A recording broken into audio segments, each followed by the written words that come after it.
एक सियासी जमात को इंतखाबात से बाहर कर दिया। इलेक्शन कमीशन ने खुद आइन की खिलाफ वर्जी की है। सुप्रीम कोर्ट में सुन्नी इत्तेहाद काउंसिल की मखसूस सीटों से मुतालिक समात में जस्टिस अतर मिनल्ला के रिमार्क्स। कहा, इलेक्शन कमीशन ने गैर आइनी इकदाम किए तो क्या अदलिया की जिम्मेदारी नहीं कि उसे दुरुस्त करे? आइन की बुनियाद ही जमहूरियत पर खड़ी है। अटॉर्नी जनरल साहब, आपने बुनियादी सवाल का जवाब ही नहीं दिया। अटॉर्नी जनरल ने कहा कि आइन के मुताबिक किसी सूरत कोई सीट खाली नहीं छोड़ी जा सकती। जस्टिस मंसूर अली शाह ने रिमार्क्स किए, माजी में कभी आज़ाद अराकीन का मामला अदालत में नहीं आया। इस मरतबा आज़ाद अराकीन की तादाद बहुत ज़्यादा है और केस भी आया है। जस्टिस आयशा मलिक ने कहा कि आज़ाद उम्मीदवारों की तादाद 2024 में बहुत बड़ी है। जस्टिस मुनीब अख्तर ने रिमार्क्स किए, कितनी बड़ी तादाद में आज़ाद उम्मीदवारों का इलेक्शन कमीशन की गलती के नतीजे में सामने आना बड़ा सवाल है। क्या सुप्रीम कोर्ट को इस गलती को सुधारना नहीं चाहिए?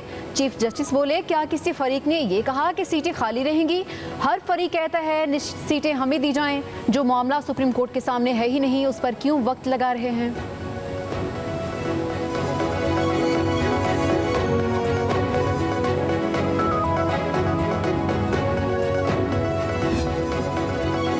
सुप्रीम कोर्ट में सुन्नी इत्तेहाद काउंसिल की मखसूस नशिस्तों से मुतल्लिक केस की बरह रास्त समात 9 जुलाई तक मुलतवी। अटॉर्नी जनरल उस्मान मंसूर दलाइल दे रहे हैं। सुप्रीम कोर्ट ने 2018 में मखसूस नशिस्तों की तकसीम से मुतल्लिक इलेक्शन कमीशन से फॉर्मूला और दस्तावेजात तलब कर रखी हैं। गुज़िश्ता समात पर चीफ जस्टिस ने कहा कि BAP का मामला देखें तो चेयरमैन सेनेट का इलेक्शन भी फिर गलत था।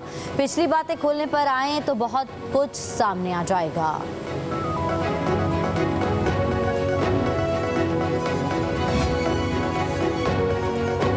वज़ीर आज़म ताजिकिस्तान के 2 रोज़ा दौरा पर रवाना। शहबाज शरीफ ताजिक सदर और वज़ीर आज़म से मुलाकात करेंगे। पाकिस्तान और ताजिकिस्तान के माबैन तजारत, सिफारती और समाजी ताल्लुकात, तवानाई और दीगर शोबों में बाहमी इश्तराक पर बात होगी। दोनों ममालिक में मुख्तलिफ शोबों में मुआहदे भी होंगे। मुख्तलिफ मौज़ूआत पर आला क़यादत के दरमियान गुफ्तगू भी होगी।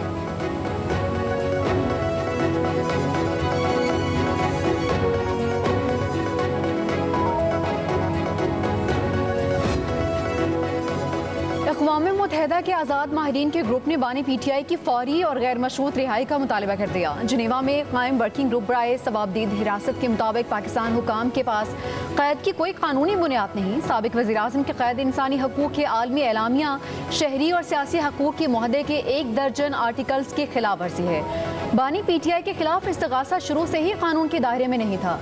बज़ाहिर उनको बानी PTI के खिलाफ इस्तगासा शुरू से ही कानून के दायरे में नहीं था। बज़ाहिर उनको सज़ा का मकसद इंतखाब लड़ने से नाअहल करार देना था। वर्किंग ग्रुप ने पाकिस्तानी हुकूमत से दरख्वास्त की है कि वो सूरत हाल को आलमी असूलों के मुताबिक लाने के लिए ज़रूरी इक़दाम उठाए। ये वर्किंग ग्रुप अक़वाम मुत्तहिदा के इंसानी हकूक़ काउंसिल को रिपोर्ट करता है।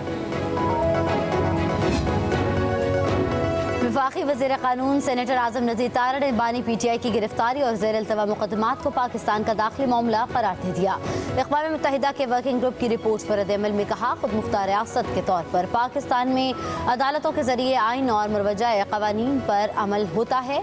बानी PTI को मुल्की आइन और कानून और आलमी असूलों के मुताबिक तमाम हकूक़ हासिल हैं। वो एक सज़ा याफ्ता कैदी के तौर पर जेल में हैं। वज़ीर क़ानून के मुताबिक कई मुक़दमात में बानी PTI को रिलीफ मिलना शफाफ और मुनसिफाना ट्रायल और अदालती निज़ाम का मज़हर है। आइन, कानून और आलमी असूलों से मावरा कोई भी मुतालबा इम्तियाजी, जानिबदाराना और अदल के मुनाफी कहलाएगा। मुल्क में जब भी इंतखाबात हों शफाफ होने चाहिए, इसमें किसी किस्म की मुदाखलत ना हो। असद कैसर की सादे दहशतगर्दी अदालत में मीडिया से गुफ्तगू। कहा, इंतखाबात ऐसे हों जिससे इस्तेकाम आए। मौजूदा बजट सेशन में अपने मेंबरान असम्बली की कारकर्दगी से मुतमईन हूँ। बजट में लगे टैक्सेस और महंगाई के खिलाफ 5 जुलाई को मानसहरा और 6 को इस्लामाबाद में जलसा कर रहे हैं। महंगाई के खिलाफ आवाज़ उठाने वाली हर सियासी जमात के साथ हैं। शिबली फराज ने कहा, पाकिस्तान में बहरानों की बुनियादी वजह सियासी अदम इस्तेकाम है। जब तक हकदारों को पार्लियामान में बैठने नहीं दिया जाएगा, ये अदम इस्तेकाम मजीद गहरा होगा।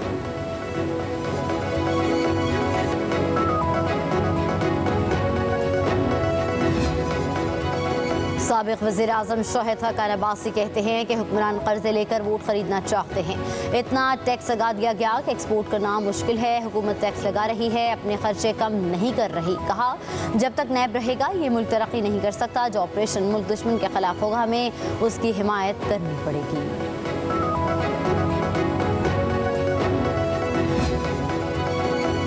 जाली हुकूमत ने माली साल के पहले दिन अवाम पर पेट्रोल बम गिरा दिया। बैरिस्टर सैफ का पेट्रोल की कीमतों में इजाफे पर रद्द अमल। कहा IMF के तैयार करदा वफाकी बजट के असरात पहले दिन से शुरू हो गए। राजकुमारी मरियम ने अपनी चचा शहबाज शरीफ के चोर होने पर मोहर तस्दीक सब कर दी है। राजकुमारी का कॉल है कि जब पेट्रोल और बिजली महंगी हो जाए तो समझ लो मुल्क का वजीर आजम चोर है। मैंडेट चोर हुकूमत को आवाम की कोई फिक्र नहीं।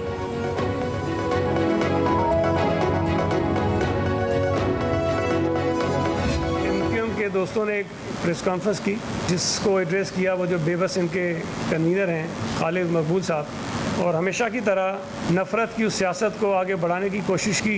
हम तो बार बार इस उम्मीद का इजहार करते हैं कि ये एक नई MQM जो वजूद में आ गई, लेकिन इन्हें जब जहाँ मौका मिलता है ये साबित करते हैं कि आज भी पैरोकार उसी सियासत के हैं, उसी लीडर के हैं जिसने इस सूबे के अंदर लोगों में नफ़रतें पैदा की।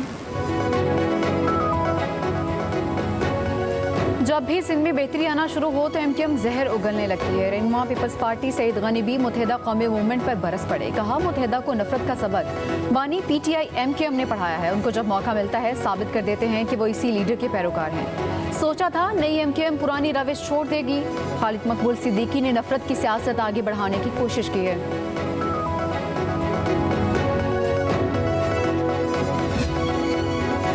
सिंध हुकूमत का एक्साइज नारकोटिक्स कंट्रोल के ऑपरेशंस को मौसर और नतीजा खेज बनाने के लिए अफराद क़ुव्वत बढ़ाने का फैसला। सीनियर सूबाई वजीर शजील इनाम मेमन के ज़ेर सदारत इजलास महकमा एक्साइज के हाईवेज पर चौकियाँ मुकम्मल तौर पर फॉल करने और बैन सूबाई सरहदों पर नई चौकियाँ तामीर करने का भी फैसला किया गया। शजील इनाम मेमन ने कहा मनशियात मुआशरे को खोखला कर रही है, रोज़ाना की बुनियाद पर कार्रवाइयाँ की जा रही हैं।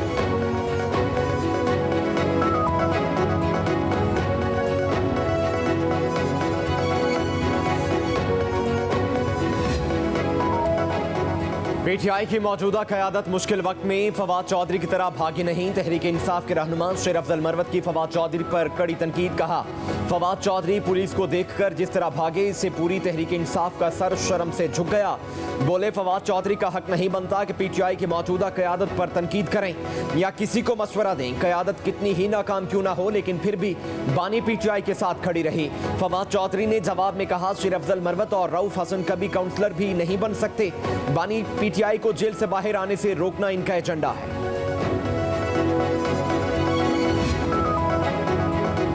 लाहौर हाई कोर्ट के इलेक्शन ट्रिब्यूनल में वज़ीर आला मरियम नवाज की कामयाबी के खिलाफ दायर अपील पर समाअत। इलेक्शन कमीशन के वकील ने फॉर्म 45 का असल रिकॉर्ड पेश करने की मोहलत मांग ली। अदालत में इलेक्शन कमीशन के वकील की इस्तदा मंजूर। मरियम नवाज की जानिब से बैरिस्टर असदुल्ला चट्टा ने जवाब जमा करवा दिया। अदालत ने केस की समाअत जुलाई के आखिरी हफ्ते तक मुलतवी कर दी।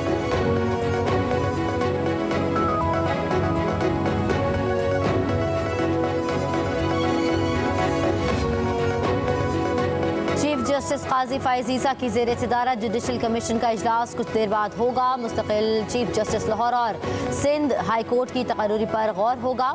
जस्टिस शजात अली खान, जस्टिस अली बाकर नजमी और जस्टिस आलिया नीलम के नाम ज़ेर गौर आएंगे। इजलास में सिंध हाई कोर्ट के मुस्तकिल चीफ जस्टिस के नाम पर भी मुशावरत होगी। जस्टिस शफी सिद्दीकी, जस्टिस नेमतुल्ला और जस्टिस सलाहुद्दीन के नामों पर गौर होगा।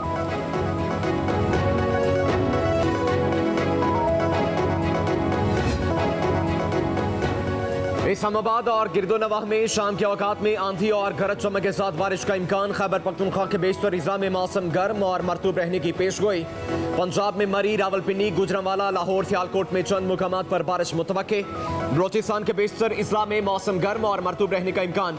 बारखान, खुजार, अवारान, लसबेला और मुकरान के साहली इलाकों में गरज चमक के साथ बारिश होगी। सिंध के बेशतर अजला में मौसम गर्म और मरतूब रहने का इम्कान है। बदीन, उमरकोट और मीरपुर खास में आंधी चलने और गरज चमक के साथ बारिश हो सकती है। कश्मीर में तेज हवाओं और गरज चमक के साथ चंद मुकामात पर बारिश भी मुतवक्के। गिलगित बल्तिस्तान में मतला जुज़वी अबर आलूद रहेगा।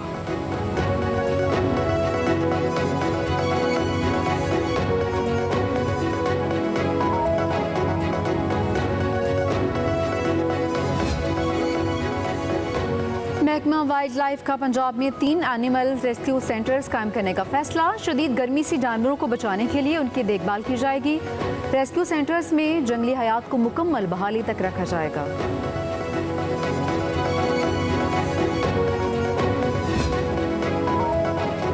पाकिस्तान और अफगान अबूरी हुकूमत के दरमियान बर्फ पिघलने लगी। कतर में अक़वाम मुत्तहिदा के ज़ेर तमाम कॉन्फ्रेंस में अफगान और पाकिस्तानी वफूद की मुलाकात। दोहा में पाकिस्तानी सफ़ीर ने अफगान वफ़द के एजाज़ में इशारा दिया। अफगान हुकूमत के तर्जुमान ज़बीउल्लाह मुजाहिद भी शरीक थे। पाकिस्तानी सफ़ीर ने कहा कि पाकिस्तान और अफगानिस्तान के दरमियान बहुत कुछ मुश्तरक है। अमन की ख्वाहिश दोनों तरफ मौजूद है।